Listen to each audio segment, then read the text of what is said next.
Stones speak, they write their intentions and purposes with their arrangement. If you know how to read them, even silence tells you a story. When most people see stones of various sizes around a grave, they dismiss them as randomly scattered. But some immediately jump to say, this is a tunnel sign. However, the right question is this: did these stones accumulate here naturally, or were they deliberately placed as a boundary, a ritual circle, a directional sign, or a protective arrangement? The fine earth color trapped under a stone, the bright inner friction mark on the side surface of a stone. Intentional gaps left between the stones, cornerstones emphasizing the corners, a deliberately empty, silent center in the middle. If these are letter arrangements, then it's a sentence. Today, I will explain the stone arrangements around a grave to you in a way that is as simple as you've never heard before, reduced to the field, but based on solid scientific principles. I will explain it in a way that you can see with your eyes and instantly remember and map in your mind. Once you have this information, you will be able to confidently answer whether any stone arrangement you pass by is a boundary, a ritual, or a coincidence. Now, we will explain these traces as if we are kneeling side by side in the field and examining them closely. Friends, if you're ready, we are starting to write the sentences of the earth with stone letters. Friends, we are in an imaginary but realistic field. The soil is slightly damp, the burial area in the middle is slightly sunken, like a rectangle, and some stones around it roughly form a frame, let's say. At the corners, there are stones slightly larger than the others, and on the sides, smaller stones placed at closer intervals. In one corner, there is a disturbed gap. Now we will read this table, piece by piece, friends. And now, let's move on to our video.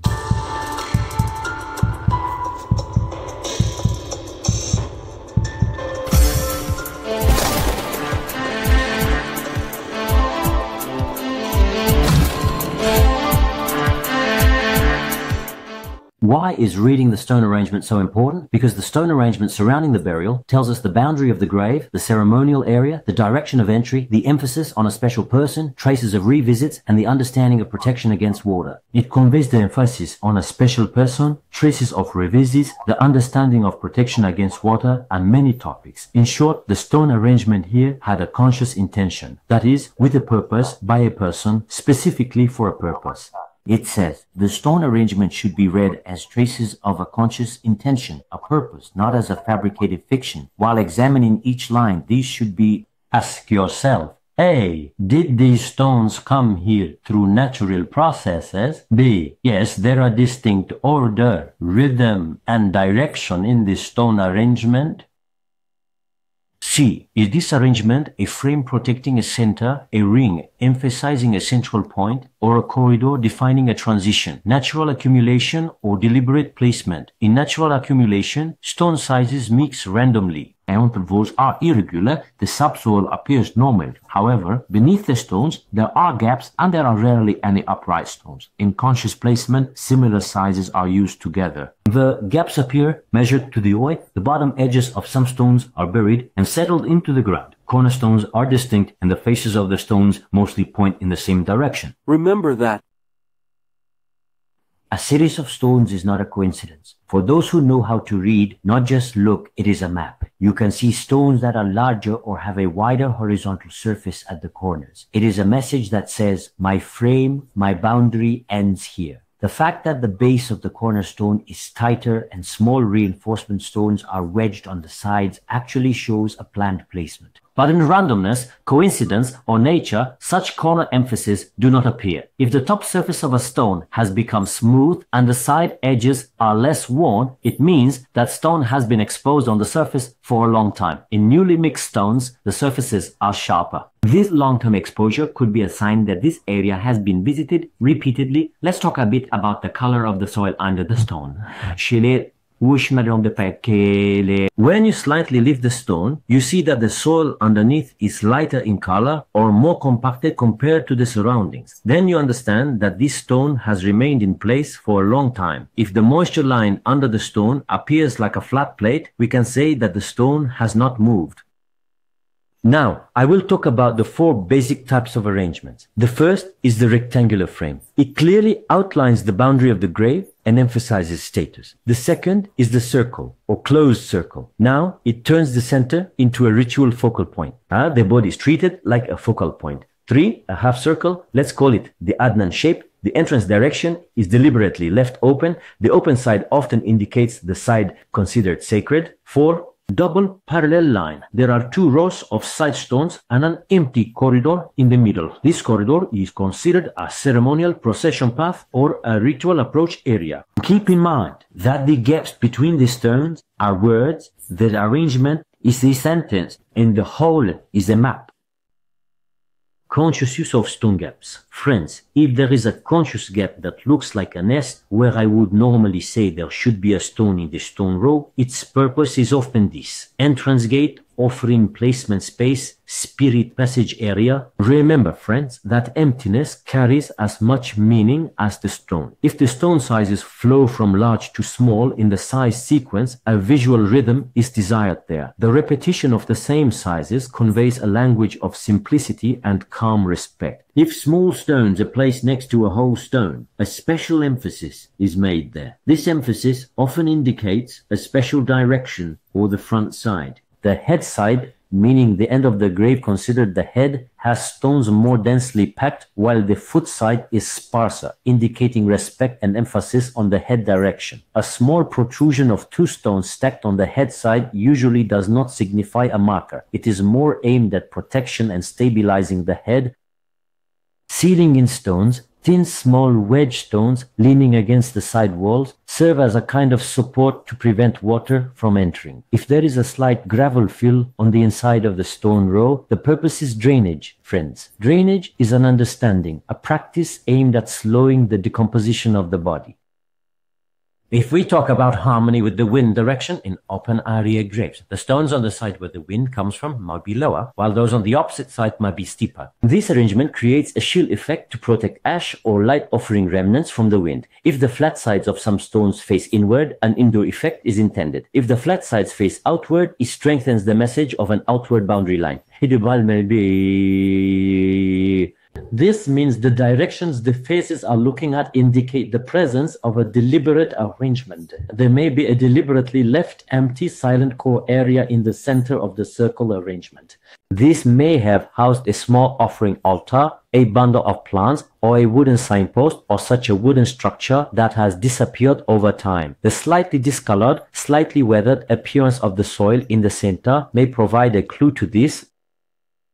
Let's talk about the half circle opening now, the direction in which the half circle opens. If this direction is repeated in other graves in the same area, it means it has a special significance. For example, the line where the sun rises, a specific landscape or a water source. The opening is not given randomly, friends. A repeated pattern indicates a conscious choice. Double parallel stone lines, I will talk a bit about this. If there is a clear strip between the 2 rows of stones, this area may have been used as a passage or approach path.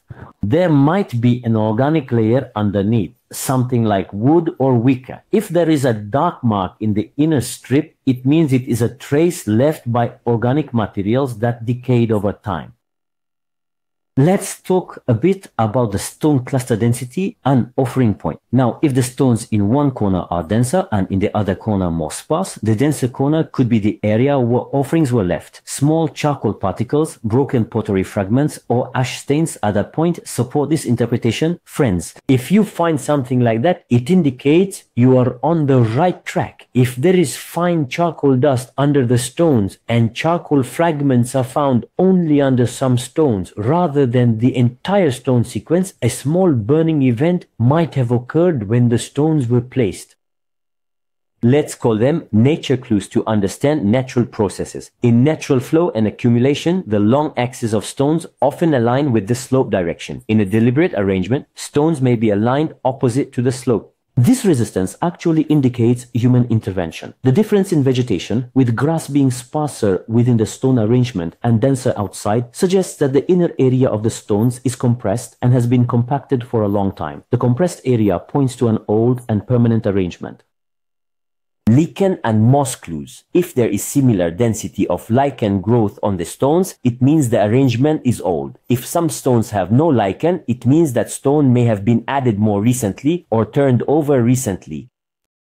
Let's talk a bit more about the stone nest mark. Now friends, if you see a tight nest mark in the exact shape of the stone, when you remove a stone, it indicates that the stone is old and has been stable. If there is no such nest mark, it means the stone may have been placed recently, so we don't need to go very far. We can also try this ourselves as an experiment. Look at the mark left by a buried stone that has been there for a long time. And then look at a stone you buried, whether it's been 1 month, 2 months, 3 months, or even a year, it doesn't matter. When you remove the stone, the mark left behind will not be the same in any way. That's what I mean.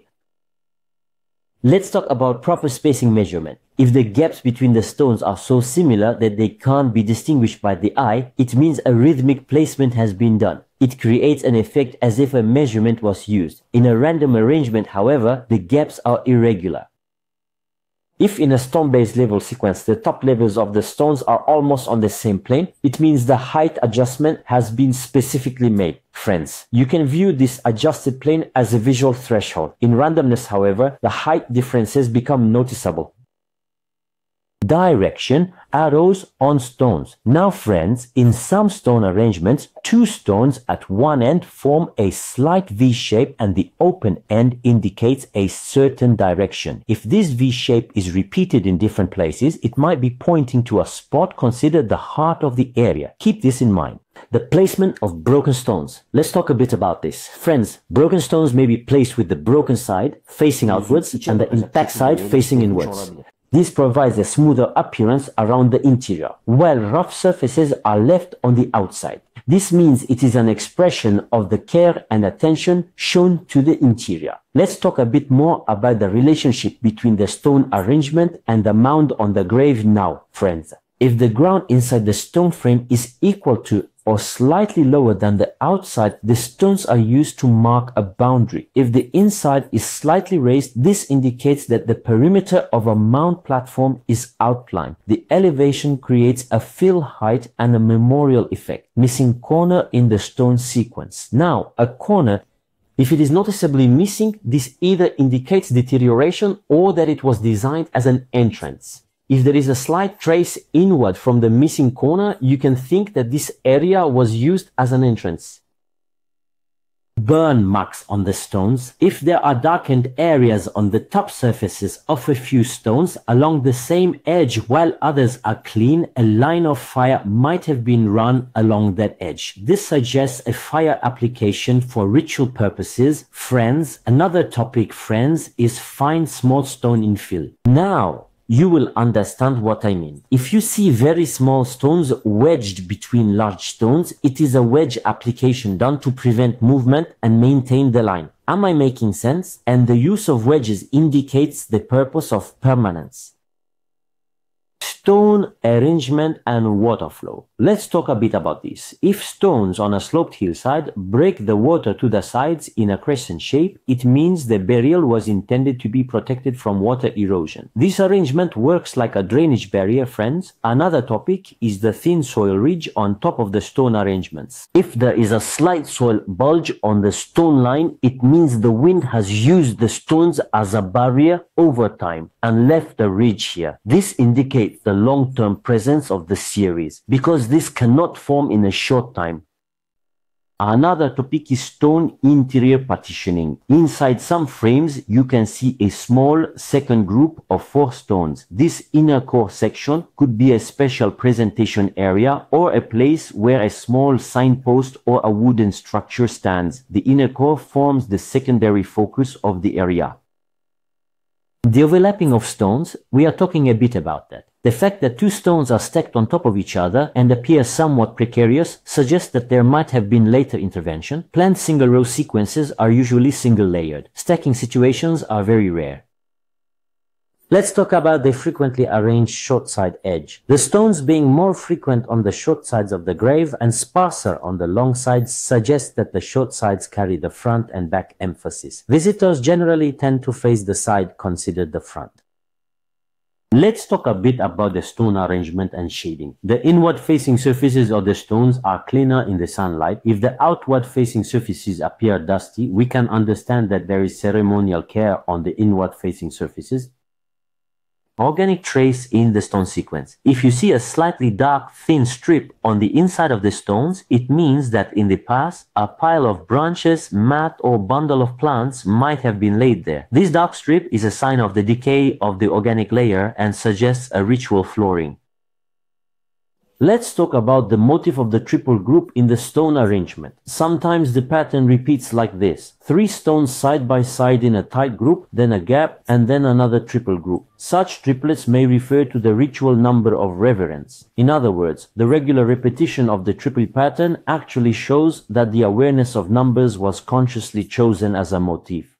In the stone series, there is a single prominent large stone. Let's talk a bit about this. If a single large stone stands out in this series, it might function like a focal stone. The flat upper surface and signs of use might suggest it was used like a simple table for offerings. If you see it stabilized with small side stones, you can be sure it was deliberately placed. Let's talk a bit about the traps of misinterpretation. Not every stone arrangement is a treasure sign, friends. Missing stones can sometimes mean an entrance. However, in most cases, this missing part might be a later deterioration. A circular arrangement does not immediately mean a secret room. It often indicates a ritual focus. We should always try to consider the context first. Let's talk a bit about the 7-step stone sequence reading method. Friends, first, separate the area from the surroundings to decide if it's natural, intentional, or deliberate. Determine the general shape. Is it a frame, a circle, a semicircle, or a corridor? Carefully scan the corners and gaps. Where is the emphasis or entry? Identify it. Measure the rhythm of height and spacing. Is equality or irregularity dominant? Is there an inner center or a small inner core? Focus on traces like burnt coal, ash, and dark stripes. Compare directions and repeating sequences to reach a conclusion. Let me tell you a bit about the quick memory sequence that will make your job easier. Friends, the distinct emphasis at the corner supports the idea of a planned framework. Equidistant arrangement. It indicates a ritual rhythm. Consciously left spaces often describe an entrance or presentation area. The circular form shows a focused center. An opening in a semicircular arrangement emphasizes a chosen direction. Double parallel lines define a ritual corridor. Small wedge stone fillings express a long-lasting and permanent purpose, an intention. A single enlarged stone being the focus indicates the point that is intended to be highlighted. Friends, so, friends, do you think a single large focal stone around a grave or a rhythmic series of evenly spaced small stones is a stronger ritual indicator? Was the gap in this stone arrangement left for an entrance, or did a stone deteriorate and go missing over time? Let's also talk about new and little known fine details. The fine shiny scratches on the side surfaces of the stones are friction marks formed during placement. Seeing more pronounced moisture stains on the shaded side of the stones shows the microclimate effect of the arrangement, friends. The fewer worm exits on the outer line and more on the inside suggest that the stone line alters the moisture distribution. Small sand accumulations in the inner area indicate that the wind uses the stones like an inner pool to carry material inside. These kinds of micro traces strengthen our understanding of the big picture, friends. Yes, friends, I tried to explain as much as I could fit into a video. Of course, these are not topics to be explained in a video. They require very detailed, very thorough explanations. Now, when you look at a stone arrangement, you won't just say how many stones there are. This pattern, this shape, this placement, whether it's a boundary, a ritual, or a coincidence, you will know the steps for the answer, my friends, because I believe that those who listen to this video carefully, not just watch, will know that their perspectives have deepened. When we finish the video series, I will enable you to read the book consciously, not by rote, but by learning from the alphabet, my friends. Instead of babbling memorized words, phrases, and sentences like on some channels, I am trying to teach you this from scratch, starting with the alphabet, and I am sure that everyone who listens carefully will know, learn, and apply everything as it should be, and as a result, achieve positive outcomes. Therefore,